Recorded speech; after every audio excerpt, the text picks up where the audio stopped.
Hey there! I'm Chroma, and welcome to Shovel Knight Treasure Trove. This is a pretty inspirational game in the indie game dev community, as it was actually a really successful indie game. Made way back in 2014 by Yacht Club Games, it has received many updates and DLC since, and we should be covering all of them. So, without further ado, let's get started. So, starting off here, just creating a profile. Now, thing with this game is there's multiple different campaign modes, and how I plan on tackling all of them is, so first of all, we have 4 here. Shovel of Hope, playing as Shovel Knight. Dig your way through the main storyline. Plague of Shadows, toss bombs in this risky, tricky alternate quest. Spectre of Torment, slice and dice through the tragic prequel. And King of Cards, match brains and brawn in this regal prequel. So, with all of that, if I do want to cover every single campaign mode, but if I do it all at once, it will be a very long series. So to keep things fresh, or whatever, I guess, I'm going to be covering each campaign as its own series on this channel, with other games being covered in between, so it's not as monotonous, hopefully? Yeah, so that's the plan. So starting off, we'll be covering Shovel Knight, Shovel of Hope. So, let's get started with the main game here.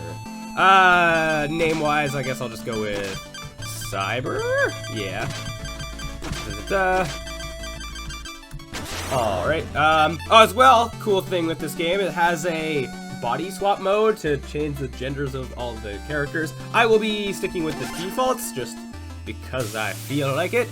So, with our profile made, let's start the game for realsies now.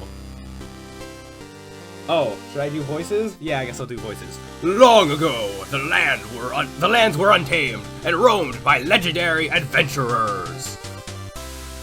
Of all heroes, none shone brighter than Shovel Knight and Shield Knight. But their travels together ended at the Tower of Fate, when a cursed amulet wrought a terrible magic. When Shovel Knight awoke, the tower was sealed, and Shield Knight was gone. His spirit broken, a grieving Shovel Knight went into a life of solitude.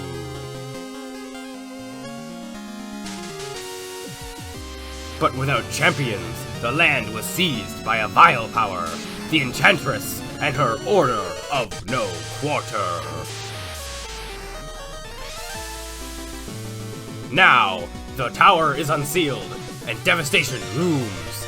A new adventure is about to begin. Ooh. And there, short and sweet, is the basic premise of the story of Shovel Knight. So, and here we go. So one thing pointing out right off the bat is the music of this game is really great, with the music of this first stage being one of my favorites. So, as said, we are a knight with a shovel. So, basic controls that we can move left and right as any normal 2D platformer and jump. And we have a shovel, and our main use of which is to dig. So we can dig up piles of dirt like this, getting lots of treasure. We have an enemy here. We can do a jump, drop down. I don't know the name of the move. We can drop down with our shovel and bounce off of things. Good old Mario style. So, going forward here, we have enemies. We have, actually, first of all, the HUD at the top. We have gold. We have something called item that we'll get into what that does later when it actually becomes relevant. Life and a boss health thing that has yet to come into use. So, dropping down here, we have enemies that drop lots of treasure and all that kind of stuff. And we can actually see the Tower of Fate in the distance. Our main objective, getting there. So that's pretty neat. So, now we also have these dirt blocks that we can destroy. And more of them. And yeah, you can drop down here, destroy more enemies, and continue onwards. Now here we have bubbles that we can use kind of as platforms to bounce up to higher places. And here we have our first checkpoint. Now, interesting thing of how the checkpoints work in this game is we can actually do damage to it and destroy it, and we can get money at the cost of it not acting as a checkpoint anymore. So if you want to go for that, you can, I suppose. I will hopefully not be, unless I accidentally destroy checkpoints at some point. But yeah, money is pretty plentiful in this game, and it's not that hard to have enough money to buy everything. Well, you could potentially replay levels as well if you needed to have more money to buy certain things. But yeah, so here we have our first mini-boss, a dragon, usually the pinnacle of games such as these. But not for Shovel Knight here. Being destroyed pretty easily, just by jumping on his head a bunch of times. Now here we have a skeleton enemy, also going down quite easily. And many skeleton heads. And yeah. There's also a lot of secrets in this game, as we'll be probably coming across pretty shortly. So keeping your eyes peeled is the name of the game here. The ladders. Whoop. And like destructible walls, and new enemies, these like slime creatures. Whoa, can bounce down. And as well, well, we came across this before, but we have spikes. Spikes are very deadly in this game. Sometimes almost more so than, like, about the same as like bottomless pits, but somehow a little more dangerous. Yeah, so. Oh, because touching spikes will insta-kill you. So, over here we had a secret passage way to the left. And here we have an interesting thing, a music sheet thing, which in this game ends up being our sort of main collectible. I plan on collecting them all, but rather than having a guide to know where all of them are, so things can be kind of fresh and surprise-wise, like of things I don't remember there being since the last time I played this game. I'm just going to be trying to kind of go through and get as many as I can, and if I miss any, then I'll pick them up later, more towards the end of the game. So that is the plan for that. So we have another new type of enemy here, a mini green flying dragon thing. A lot of these enemies don't get names, so I can just kind of make them up. Well, they probably do have names somewhere on the internet, but yeah.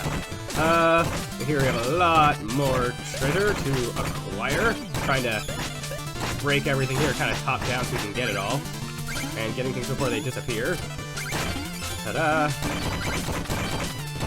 And we also have a metal dish thing here that has food that heals us. Most of the health pickups in this game are food, so that's a thing. Yeah. And more bubbles, more stuff here. This game does do a pretty nice job at how it's handling the tutorial. It's not being very hand-holding, which is pretty nice, I guess. Now here we also have a place where the path kind of splits. We're going to be going over to the right here. Which, usually in this game, when you see split paths, the harder to get to one will be one that'll lead to something like a music note, and then the other one will be the main path. So, well, that was first death. Fair enough. This is why I get checkpoints. Okay, I'm not that far back, so I should be able to quickly get back to where I was. Which actually is also a good time for me to bring up how death in this game works. When you die, you get 3 money bags come out of you that you can then, if you can make it back to where you died, you can try and pick them back up to get your money back. Which I don't know if I'm going to be able to do. Yikes. Okay, this way. Aha! Okay, there we go. Just getting the bubble as it was rising. And there we go. Okay, so now we can, go back the way that we came. What? I hope you have to die too much in this playthrough, but the fact that I've died on the first level, we'll see how that goes. So, continuing along here, we have a surprise there. And here we have, I don't know if we've come across so far, but an instance of, yeah, some of these secrets, like walls that you can destroy that don't necessarily look like they can be destroyed. So, yeah, being very mindful of what does look like it can, like what may or may not have secrets. And here we have a treasure chest here. That. Usually there's a big block of, like, nothingness on screen. There's usually somewhere where it can be destroyed, so that's a bit of a tell there. Another checkpoint. We have lots of enemies coming at us. There we go. Whoa, whoa, whoa. Okay, thought I was gonna get hit by it. Now here we have another dragon. This one over a bit of a pit here, so we want to be careful so that when we do the last hit, we don't fall off. And actually, one thing I'm going to do is purposely, if I can get it to move, I want to time when I deal the last hit to it to when it's not right over the bottomless pit, so that all the treasure drops hopefully does not go straight into the pit. Although it looks like it's not really going to be moving for us. Well, that's unfortunate. Okay, I can try and catch. Okay, I can try to catch most of the money as it drops, but I was hoping that by just sticking on its back that it would eventually move, but that did not appear to be the case. Oh, and there's an enemy that just kind of, yep, fell off the pit there. Alright. Continuing upwards. We have a case where we would want to be mindful of how we're digging by, so if we're doing the downwards dive thing, if we attack in midair, it cancels our like down shovel thing, so we can cancel out of that, which can be useful for not wanting to dig past where you might want to dig to. So, yeah. More treasure. We already have 3,500 almost. Yep. Cool, cool. Although, as we'll see later, there are quite a lot of things to buy in this game, so in terms of shops and whatnot, so yeah, money is definitely something that we'll be needing to gather a lot of.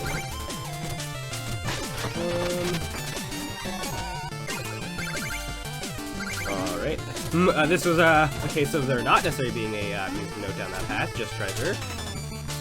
There's that. The music sheet, whatever. You can see the Tower of Fate in the background again. It was kind of not there for a while. No, another checkpoint, but I believe, yeah, we can break down here and get food. Cool, cool. And now, what do we have here? What voice do I give you? I knew you'd show your face sooner or later, you Cruelian coward. Turn back, Shovel Knight. There's nothing here for you anymore. Stand aside, Black Knight. I've no quarrel with you. I must return to the Tower of Fate. Your time away has dulled your senses, can't you see? This entire valley has been conquered by the Enchantress, and her invincible knights of the Order of No Quarter stand between you and the tower. But none of that matters, because anyone after the Enchantress has to go through me. Steal thy shovel. So, here we are, our first actual boss, using that boss health counter that's been in the top right the whole time. So here we have our kind of rival here, like us, except the dark side. Having a lot of attacks similar to us, except having a lot more health than us. Just attacking at the right time. Okay, I didn't really show it there, but he does have this projectile throwing attack, so you can actually block back at him. I want to see if I can show that off. Maybe not. Possibly. Oh, there we go. Yeah, so we can actually reflect it back at him. And I believe there's an achievement for killing him with, like, dealing the last hit with that projectile throwing attack. So, yeah, that's a thing. Woo, so, not too bad. Our first boss fight done, and with our first level done. Pretty much any main level in this game has a boss at the end, so yeah, that's a thing. And now here we have, yeah, campfire sort of thing. Panning up, what do we have here?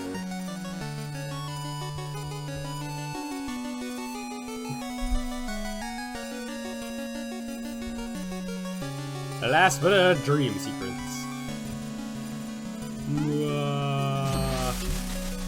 So, yep. That was a thing. Now here we can kind of sort of move. If we jump, then we can continue onwards. But a thing with the fire here, we can actually dig it up like most other things in this game and put it out and get treasure for doing so. So that is a thing. And now we have the overworld here, the main overworld of how we access most levels in this game, and more things that we'll come to see. But I think that does it for a good introductory into what Shovel Knight is and what it entails. But we haven't even seen the most of what is to come. Mwahaha. So, I guess I'll be leaving it here. Next time we will continue forward, and as you can see, we can't really go beyond this village. We'll have to go and see what that entails next time. So, next time we'll be covering that. So, thank you all so much for watching, and I'll see you around.